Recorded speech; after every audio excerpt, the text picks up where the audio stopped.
everybody, it's Drybear. The day is finally here. Season 2 for the First Descendant has launched. We've been playing it for the last couple hours. Let's walk through all the changes in the patch notes with timestamps down below and talk through everything that you know into the patch, because this is a big one. The first thing I'll note is that the 30th anniversary login has another week that just started. So make sure you claim your rewards for this by heading to the website. I'll leave a link down below if you need to, but you can find this in-game as well. There is also another round of weapon tickets that goes live tonight that you'll be able to get access to, so make sure you claim this once this is up. It's another crystallization catalyst, more ETA vouchers, and 4 more weapon material tickets, which you can use to get these down here. But this is still going on top of the other events that are now live in game. Now, heading into the game, if you press escape and go to the banner, you'll be able to bring up any of these links here. It'll show all of the events. It'll also show you the things that are going on for the logins. And of course, you can go to the link for the event I just talked about, the 30th anniversary. But next to the banner button in game is going to be in-game events, and these are your 2 daily quests / daily logins. The first one is Descendants Year End. This is going to be daily quests that will pop up every single day or every, once a week, depending on what they have. The one we have right now is complete an infiltration operation, and you will get a warm cookie spray, and this will change, I think, once a week. It says 6 days left on it, so we have that there. The other one, which is the big one that you don't want to miss, is going to be the Winter Festival. So you can actually click it here. So if you go to event, whether you click either one doesn't matter. You can click on Descendant Year End and click on Winter Festival, or you just click on Winter Festival, and this is just going to be a login bonus. It is non-consecutive. You don't have to do them in a row. You just have to make sure that you can do all 14. You will get a free, fully built Greg's Reversed Fate, Enduring Legacy, some materials, and some spray paints, as well as the choice for at the end for either Ultimate Bunny or some Sharon skins that you'll be able to pick up. The thing you need to know about this event is that you will be getting these specific tokens for logging in. So you'll get some initially from the first box and then more here. These tokens are spent at Anais. So if you go to Albion and head over to Anais and talk to her, you will see these exchange shops that are available here. This is where you spend those tokens. So the gold tokens and the white tokens you spend here in this shop here, and then you'll be able to go down here to the bottom with the growth shop to spend the purple ones. There's mods in here. There's all kinds of boosts. The new shape stabilizer, which can help you farm new characters, which can be really good as well. So all of that is spent there. Keep in mind that at the end of the login, you will only get exactly 10 gold coins. So you can either buy the dual skin box for Sharon if you already have Ultimate Bunny, or you can buy the Ultimate Bunny box that has bonus gold for the crafting as well. It'll give you all the completed parts to craft Bunny. I wish this gave you a completed Bunny instead of the craft parts, but it is going to be a choice between the two. Either you get Ultimate Bunny or the skins. My recommendation is just farm Ultimate Bunny on your own. Even for, a super unlucky players, it'll take anywhere from 3 to 6 days to get Ultimate Bunny fully cooked up and ready, and most of that is done at the front end, so you're just waiting towards the end. And this one can be farmed in game, the skins cannot. So I would recommend just getting the skins for Sharon and then farming Ultimate Bunny yourself, so that long term you get more value out of this event. Same thing goes for these Descendants. Again, I would just farm these Descendants and convert it to Kuiper and gold, because obviously you can farm that there unless a Descendant you really want to get. This is helpful for new players. They may want to play a different character. There's 8 catalysts and 2 activators in this event, which is super valuable as well. If you're wondering how to unlock the Season 2 content and all of the new activities, just look for purple quests that will be available in Albion when you log in. You'll find them in the HQ, at the trainer, and some of the NPCs around town. That's how you unlock all the new activities. First thing to talk about is the new Void Vessel content. So this is the new activity we'll be doing for Season 2, and it runs just kind of like a dungeon. The basic idea here is that you will teleport into the Void Vessels. There will be splitting paths that you can follow. It is still very much on rails, but there's side areas to explore and different loot to go through, and there's brand new mechanics like being able to disable traps, open shields, and deal with enemies in various ways. And the basic loop here is that you will go through all of the Void Vessel, get to the end of the Void Vessel, fight the commander. The commander will drop a whole bunch of materials for you, primarily decryption keys that you will use to open locked chests in the next Void Vessel. So once you do the Void Vessel the first time, you'll be able to open a lot of chests. There are still broken chests throughout the Void Vessel that you can open in for free loot, but a lot of them are encrypted, which means you will need to defeat the boss, run Void Vessel again, and open the chests, and you'll get a bunch of loot that way. They added a new Descendant, Keelan, which is available for farm from the Void Vessels itself, and we've been over his abilities a bunch of times, so I'm not going to belabor a video, which is already going to be quite long with that, but just know that he's in the game if you want to unlock him and play him, and he did launch with 2 red Transcendent modules, unlike all of the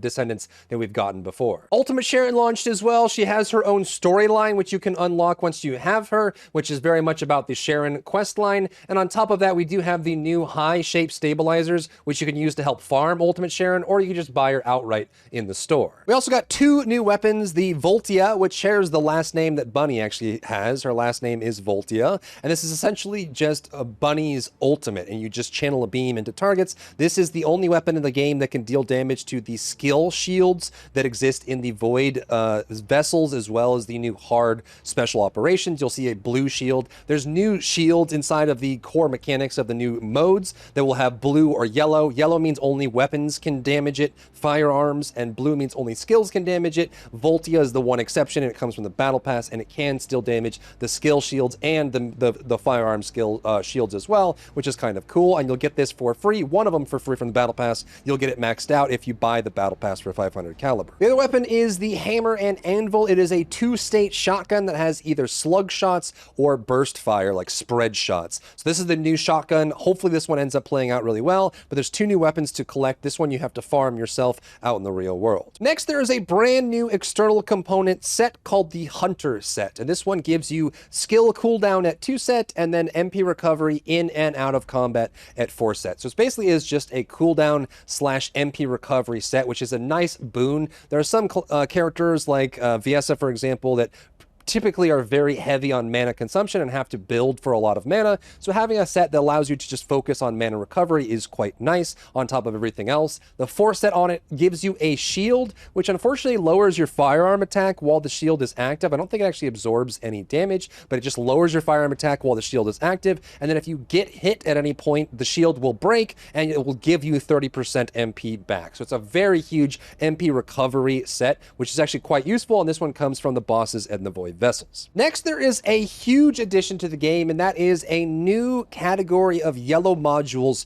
for weapons. They go into the category Battle Proficiency, and because they are in a separate category from the special mods, they can actually go in a different, they can both be added to the weapon at the same time without exclusivity. These generally focus on various things like elemental attack and stuff like that, but a lot of opportunities have been opened for weapons now to have 2 yellow mods on them instead of 1. The new Fellow Companion system has gone live. Your super-powered sheepdog is available in-game. You can farm these like normal Descendants or normal weapons, and you'll be able to buy them as well. So if you just want to buy a dog and have it immediately, you can have it. But you can also go to like access info, and you can find the fellow farming and the requirements for farming these. Most of them are Void Vessel related. On the resources, you'll be able to get it eventually, but you will need to get the sheepdog code at the end. But once you craft it, you can craft it on an ease just like anything else. You just build a bear, craft your own dog. But once you have it, you can go to manage fellows in your inventory, and you'll be able to have this here. You can turn this on or off for the auto dismantle, and the item pickup is there. You will collect consumable food items that you will feed to your dog to level them up, and as you level them up to level 30, they will gain more module rate increase modifier and more detection range for items. They will pick up items for you in general, which I think is really cool, and of course it'll make module drop rates higher, which is great for farming specific mods, especially red and yellow mods that you may be trying to get. And if you're having any performance issues or you just don't like the visual clutter, they did add an option into the game.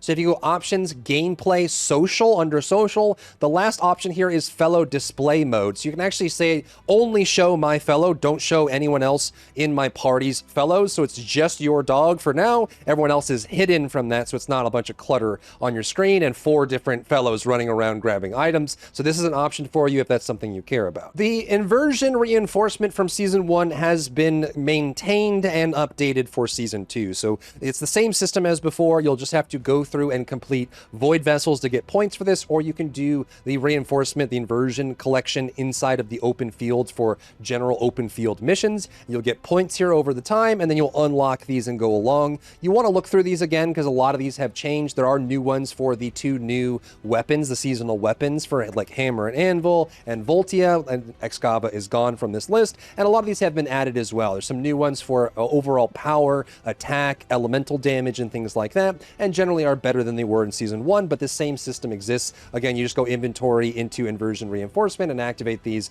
farm them the same way that you did in Season 1. The target reward system is live. This is your pity system for drops. The way this works is you can set some items to be your target reward in the Access Info menu, and then while it's here, there will be a bar that fills up every time you do the activity that drops that item, but don't get the item. So it'll fill up, and if you keep doing it and failing, it'll eventually get to 100% and drop that item. Not every item can be added to the target reward list, and so this is kind of for some specific ones, and keep in mind it is separate from target item. I don't know why they decided to name these so similar. It's target item and target reward. Your target item is just for farming things to keep track of them. Those will still be available in the main menu. You can click U here on PC to track the things you're looking for, but if you open access, there's going to be a target reward list down here at the bottom, and this is where you can set things to be target rewards. On this, some of these can be added to the target reward list, some of them cannot, and you want to pay attention to that to just see which ones can be added to it or not. If it can be added, you'll get a prompt that says add to target reward. A good example of this is you'll find something you're trying to get, put it in your target items here, and then what you'll do is you'll actually go to where those items are sourced from. Like this is like, you see this folder icon here? That means that is a location, like it's a specific item you're trying to farm, like an amorphous material. You'll click on that, and then inside of that, when you're looking for a specific item, like you actually have an item here on the left side of your screen, an amorphous material or something like that, and then on this, you'll see a location that specific item drops from. You'll notice there will be a green icon right next to it that allows you to set target reward. So hover on this, you'll notice the button is gone. I'll go up here, it shows up. I can set this as a target reward, and when I go to my target reward list, it is there. If it's not an option for you, it means that this cannot be target farmed or target rewarded. Some things, like this is a material you'll get for doing the void vessels, it's not going to be there. But you want to make sure that you have an item on the left, not a crafted material, mind you. So if I'm going here to this, like this specific item here, this is a crafted material. I can't set this as target drops. I need to have an actual item that's not crafted here, and then you can target reward that. They've also added in the Abyss difficulty for Void Intercept. So if you go to Seneca in Albion, you'll have the opportunity to complete a quest, and once you do, you'll talk to him and unlock the Abyss difficulty. Currently, there is only one. It starts at base level 150, and these are pretty dang tough. Now, these are marketed as basically a test for your skill and for your build. There aren't any like synergy mechanics where you have to group up and do a bubble or turn a pylon or whatever. It's just mono e mono, battle v battle. You can do them solo, you can do them in a group. There is a limited death count, and this is how you get the new skins that come from this. We have Infernal Walker right now, and then in mid-January we're going to get Defiler as a secondary Abyss, but these are super tough Void Intercept battles that you can run to get new cosmetics and drops as well, and you just have to unlock this from a quest and be Mastery rank 18. They updated Special Operations in 2 main ways. So let's head over in Albion to the Special Operations node. If you open this up, let's first go to the Special Operations normal mode. There are 2 difficulties for Special Ops now, but you'll notice that if you click on these have their rewards updated. And what they did is they wanted each of the Special Operations to have specific drops. Some drop code analyzers, some drop amorphous materials, shape stabilizers, gold, various different things that they want to drop from these. So depending on the activity, you will be able to get it. They also, on the normal ones, removed the gold requirement and gave duplicates of this. You'll notice that like up here, it's like 3 times amorphous AA, 25% chance, 3 times amorphous AA or AC, 25% chance. You get a lot more amorphous out of this, and you can target reward these as well in case they don't drop. So they just wanted to give you more amorphous from these special operations since you're not doing them for gold really anyways. So that got removed, and they added more things of value like shape stabilizers, code analyzers, and some of the events, some of the operations themselves will just have different materials from on them, different amorphous and all of that. However, there is also now a hard mode of the special operations. So if you go to the terminal and you go to hard mode, there's going to be 2 active at a time, and these give a lot more rewards. It gives you the quantum incubator. These still do give you gold, all the way up to 1 million at the highest level, and a bunch of code breakers, fine adjustment axis for modifying your weapon if you don't want to farm materials, that sort of thing. So there's a harder version of this, which will give you more rewards and more currency, and even quantum incubators if that's what you're looking for. Huge changes on the reactor front. Every reactor in the game has been updated with 2 major benefits to it now. The first one is that you'll notice that on the reactors, the ultimate reactors, they function just like purple reactors now. So on them, you can see that they just have a weapon type or weapon group required. So submachine guns or, shotguns, sniper rifles on that specifically, scout rifles. So it's all been built into a group of weapons rather than specific weapons. So in this case, if I was holding any kind of sniper rifle, I would activate the mounting for this specifically. Additionally, all reactors in the game have been retroactively updated with this. So reactors that you own from before will be updated to the group method. So if before it had a scout rifle on it, it'll just be updated to the scout rifle group, and it's all retroactive. You don't have to worry about this, and you can still implant the groups onto the reactors as well if you want to have multiple on one. Additionally, they updated it so each one now goes from 2 upgrades to 5 upgrades, which gives you even more ability power as you go higher and higher, making your reactor power even stronger. There is a brand new battle pass with some really cool stuff in it and a lot more materials as well. So there's even more like crystallization catalysts and energy activators, and at the very end of it, they actually did add the ultimate Freyna skin with no helmet. So you can actually use this on Ultimate Freyna as either one of them actually to equip and have that as an option. And this, a lot of people were asking for this because they didn't like the helmet on Ultimate Freyna, but this is towards the end. But there's a bunch of caliber in these. There's a bunch of the skins for like ultimate level weapons, as well as versions of the Voltia weapon if you want to use that as well. And there's just straight up energy activators and catalysts in this as well that you can use for various different weapons. They also updated the battle supply shop. There is a full Glay skin with special Glay hair that you can use,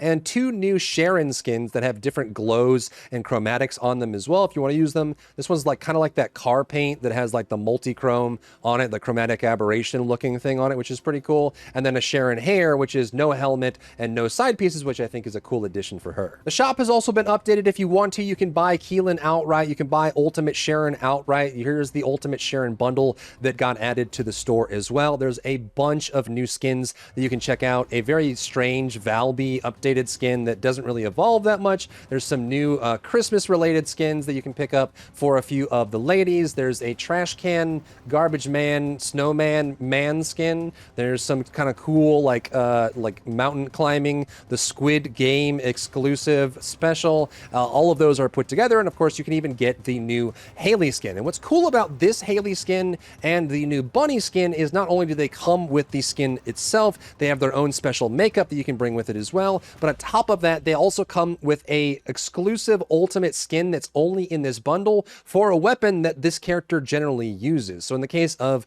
Bunny here, there is an ultimate Thunder Cage skin for the weapon that you can use for that as well. And for Haley, for the Haley enjoyers that want to use a Piercing Light skin, there's one in that bundle as well, which is awesome. We're getting a bunch new ultimate skins for ultimate weapons rather than blue ones. There's also a Keelan Rayleigh skin, which is really cool and would be really super fun when you start playing around with the paints. There's a new M. Bison looking skin for Sharon if you wanted to use that. A new SEMO skin, which looks really cool. Looks like a Tekken character at this point. Then you have Kyle's construction skin, which is more of an exoskeleton. The new Viessa skin, which was shown in beta and has been brought back. And of course, lastly, the Jaber skin for anyone that still plays Jaber. You also note that there's a new discount system. So they have daily, weekly, and monthly discounts for these. You will see these with a discount. There's the thumb icon means it's popular, and then the discount means that it's discounted. They don't currently show how long the discount will last for, but they said that these will go for a limited time. So if you see it on discount,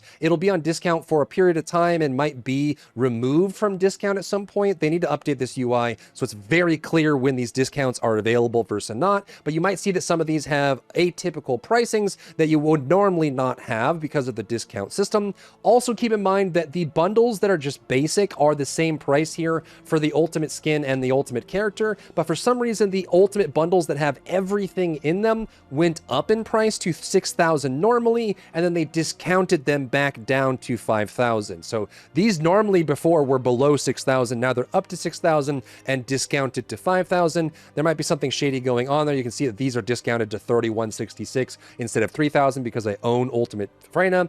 I'm not sure, they haven't commented on this yet. It's kind of odd, but there's new systems in there as well. You also notice that all of the back attachments and teleports from the previous bundles have been separated out and put and priced for individual purchase. So if you really wanted to get any of these teleports that were part of Ultimate packages before, they have been opened up to be used by any character, not just the character that the pack came with, and you can buy them individually. So if you really wanted to buy the door that went away for the Ajax skin, you can. By the way, there's also one of these for the dog as well. So if you wanted to have a dog teleport so you and the dog can walk through your door, I guess this would be a doggy door in this case, but that is an option for you if you wanted to customize it that way. And of course, the premium skins that were existing before, the ultimate skin versions of these characters are now available for individual purchase if you wanted to pick those up individually. And they did these special backgrounds too, which I don't think ever existed before, but it's a nice way to see these. And these don't seem to have any time window on them. So if you wanted to get these old Ultimate only skins, they're back in the store. They have their cool little background here,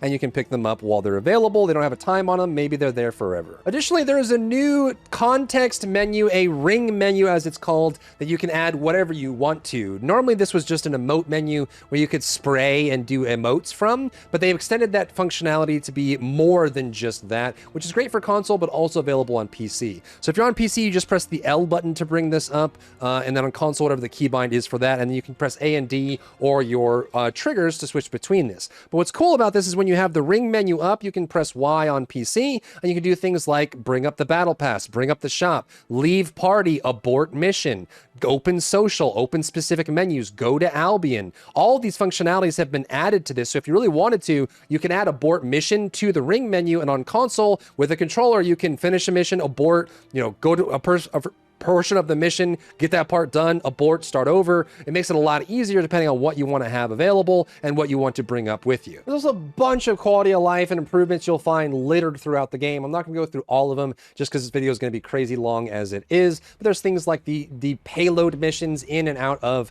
dungeons that you normally have to stand by the payload cart. No longer drains your shield, which is really cool. Defeating all monsters that spawn in a defense mission now completes the mission immediately instead of waiting for the timer. Multi-assassination missions will spawn wave of monsters immediately after the previous wave have been defeated. Some of the more annoying outposts have had their layout, placement, and spacing updated to be less annoying. You can now paint default characters and default ultimate characters and the default weapons as well. They've also added more target areas for the paint in some skins and character specifics. They have made improvements to matchmaking quality as well as latency and trying to group people better together with that, and also just improving the overall matchmaking experience. There's also logic now that prefers the same platform if you choose, whether you're crossplay or otherwise, if you want to have same people on the same platform. They added a new ping system where you can ping the world map or the mission map when you're in a group of other people, so you can tell people where you want to go. They allow you to clear Hanged Man solo now, so if you're trying to complete normal, you don't have to wait for someone to pop into queue with you to finish that off. That's going to help a lot of new players. They made some modifications to some of the special operations, infiltration operations as well. Then the part you're very curious about, I'm sure, is they made some adjustments to several of the Descendants that were lacking in some cases. Remember, the ones that are getting majorly reworked, like Luna or Jaber, are coming in mid-December with the release of Inez, the next Descendant. Currently, the ones that got buffed basically just got buffed in function or in stats alone, not a full mechanic rework. Let's bigify for this one and talk through the major changes for these characters. Some of them got quite a lot. So for Viessa and Ultimate Viessa, cooldown on Ice Sphere has has been decreased, and the projectile's enemy search distance has been increased as well, which means that you should be able to hit a lot more consistently with this projectile. Frost Road has an increase in movement speed, and the shield recovery by Frost Road has been changed to a continuous recovery instead of chunks, which is a nice boon for her and makes her a lot more tanky when she's running around. Cold Snap damage by default at base has been increased, and the damage interval of continuous damage for the Blizzard is shorter, and the burst damage is increased as well. They also made it so for Glacial Cloud, which is largely useless compared to others, the damage over time now has a shorter damage interval, and the burst damage is increased. This is necessary for Glacial Cloud. Glacial Cloud just allows you to throw your Blizzard, but next to all of the other red mods, it provided no other benefit, which made it was kind of hard to run. So now it just makes you can throw your Blizzard, and your Blizzard is stronger, which I think is the right change. For Hypothermia, cooldown has decreased, and the damage of Ice Nail each target state has increased. And for Frost Road, the increase in movement speed has increased even more, and you get even more of the shield recovery for Frost Road. Cold Snap, the damage is increased, and the damage interval for Blizzard has been increased under Hypothermia as well. For Cold Snap Watch, the cooldown has been decreased, and the continuous damage of Chill has increased. Cold Snap Watch was already very good, but the cooldown decrease is going to be very nice, and the continuous damage from the area that Cold Snap Watch leaves being faster is going to be very, very good, and the damage on it being higher is going to make it even more, competitive with the other choices that Fiesta has. Cold Cohesion has made the cooldown go down. Absolute Zero makes the skill crit rate increase. This is huge. One of the problems that Fiesta had, she had many problems, but she basically needs a lot of MP recovery, a lot of cooldown, and a lot of skill crit for a lot of her builds. However, because of the way that Descendant modules are built, you can't put all of that in one build. So being able to put more cooldown inside of these red mods means she can run less cooldown and get more of that MP recovery. The new MP set that she can run gives her more MP recovery, or she could run more skill crit with these without needing as many of the skill crit mods, which opens up her builds quite a lot. Damage of Ice Sphere increased for Absolute Zero, Cold Snap damage increased, and then Blizzard increased as well for Cold Snap. Next up is Valby and Ultimate Valby. Water intake has been changed from reducing MP costs while in the water to granting MP recovery in and out of combat while in the water. This is a huge buff for her in general. Generally, having reduced cost was quite useful and generally kind of led to a similar result, since while you're standing on water, you're spending less mana. But I think overall, getting MP recovery in and out of combat while you're on the water will have a better overall impact and smooth over the experience of the water intake.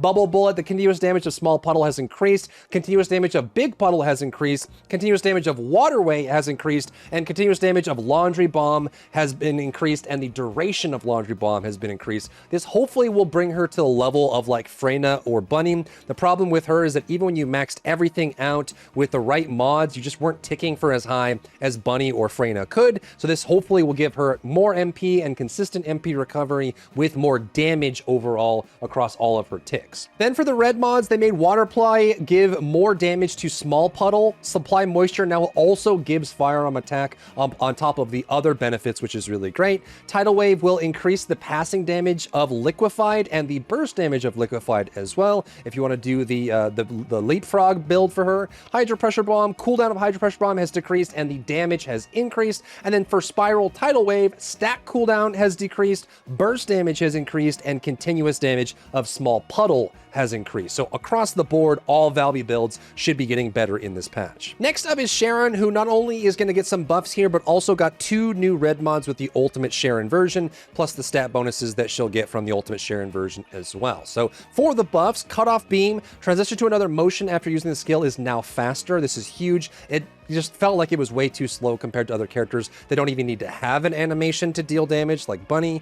MP cost has been decreased and damage has been increased. This should help some of her slicing builds get a lot better. Active Camouflage, entering camo when using the skill is now faster. A short cooldown has been added, so the pressing the skill button doesn't immediately disable it. So if you're spamming the button, you don't stealth and accidentally unstealth. This happened to a lot of people. Movement speed increased while in active camouflage. This will be a huge boon and should have been there from the start. camera. An effect has been added so that you will not be detected by all traps while you're in camouflage. So you can go through beams, you can go through bombs, you can go through mines. While you're stealth, they just won't trigger at all. The crit rate and firearm crit rate increases. Then you have been added to the ambush state, which is going to make some really cool options for overcharged edge for the sniper rifle build or the burst build for her. Shock nuts, which is the thing that she lobs, now deals damage by default without needing the extra red mod to do it. And then for the ultimate, the short sword, the maximum of short swords that fly has increased to a single target. So if you want to spam one target, it's a little bit more effective, and the damage has gone up as well. For the red mods, release cutting force, the transition is now faster.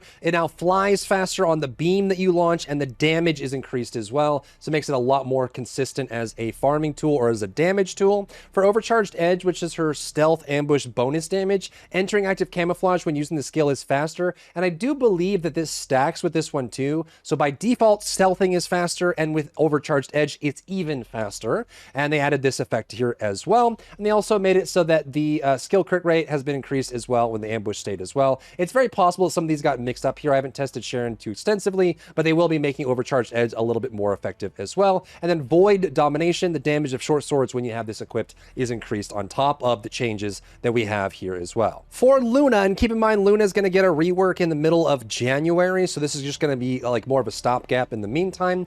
For improvisation in her base kit, inspiration gauge no longer decreases on note failure. This is a huge win for Luna players everywhere. Inspiration gauge does not decrease on enhanced state failure either, so you don't be losing gauge when you miss a note. Stage presence, the cooldown has gone down. MP decrease on shooting failure has decreased. You don't get as much loss in MP when you fail. And the maximum stack count for perfect pitch has decreased, and the skill power modifier per stack has increased, so you don't need as many stacks to get to the same result as you did before. Then for noise surge, they made the same change in the basic information, so all of these here have been applied. Also, using exciting surge, relaxing surge, or cheerful surge in the hint state now grants a movement speed increase. The max stack count for Largo effect has decreased, and skill crit rate has increased. Again, similar to this, you don't need as many stacks to be as effective. The max count of the crescendo effect has been decreased, and the skill crit hit damage increased, and same thing for Forte, so less stacks are required. Then for nimble footsteps, if you're running that, inspiration gauge no longer decreases note failure, and then for enhanced as well. So just a little bit of a cleanup for Luna, and we'll be getting more of a rework in the next update for the middle of January. For Jayber, they increased the fire rate of assault turrets. For multi-purpose gun, your movement speed while it's equipped is going to be faster, and then for reactivate, the burst damage of projectiles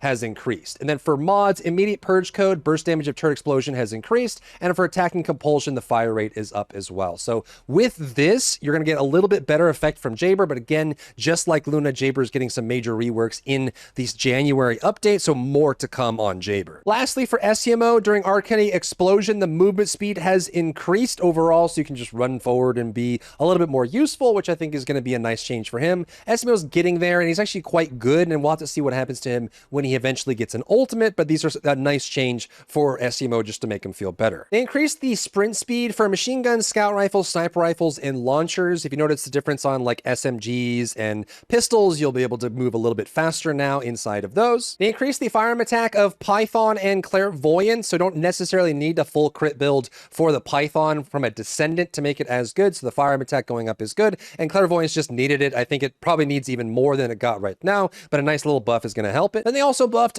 several ultimate weapons as well. Divine Punishment had the defense go up, cooldown modifier go up, and the firearm attack has been upped for glory as well. Fallen Hope, you get more firearm attack when you hit enemies that are inflicted with poison. I haven't yet tested this, if this counts for the new poison effects from Freyna. If anyone's tested it, let me know in the comments down below, but that's going to be a nice buff for Fallen Hope. For Blue Beetle, the skill critical hit rate of Arcane Energy effect has increased. It was pretty modest to begin with, but now it's going to be even stronger, which is awesome. The Last Dagger, the firearm critical hit rate of Patience effect has increased. Firearm attack increases when the Patience effect is at maximum stacks. I would even argue that Last Dagger needed just a base firearm attack increase as well, but we'll take these as a free buff. Smithereens has had the stats removed, like the negative stats. Basically all ultimates got this though. Firearm critical hit damage increased on landing all bullets, and shell capacity of the Amplify effect has been increased. So overall big buffs for Smithereens. It's very possible that infinite ammo Glay would work really well with Smithereens now,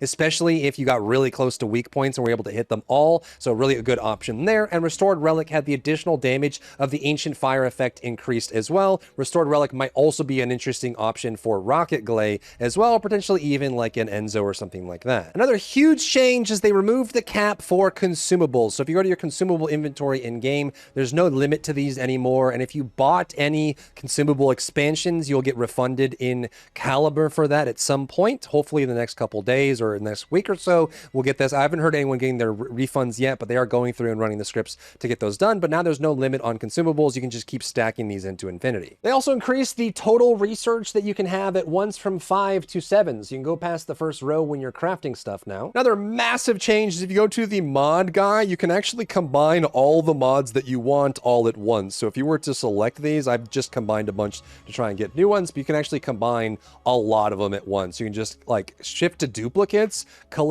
hit select all, and you'll notice that it actually is selecting. I can do 12 combines at once. The highest I had was like 60 something for that. So you can combine it all at once and get those all combined, which is a big boon for you, making things a lot easier. Another cool change is boost items that you get mailed can just go into your inventory. So you can see we have a bunch of these stacked up, and then you can use them from your inventory. So inside consumables, when you get new ones, you can just collect them from the mailbox and put them in your inventory. And when you're ready, you can just use these as well. And I think this is great too, because it means that I know a lot of people out there that just sit on like a specific booster in their battle pass and just wait for it to be done. In this case, you can just pop it over, store it, and be ready for future use. And that's it. That's the patch. There's a bunch of little stuff that I didn't cover, but the video is already way too long as it is. I just wanted to give you an update on what's in the game right now, and just let me know what your thoughts are on Season 2. The CCU is up. People are very excited about the game. It's all good stuff, and I'm having a lot of fun with it, and I hope you are too. If you found value in today's video, leave a like down below, leave a comment for the algorithm to help this video get seen by more people,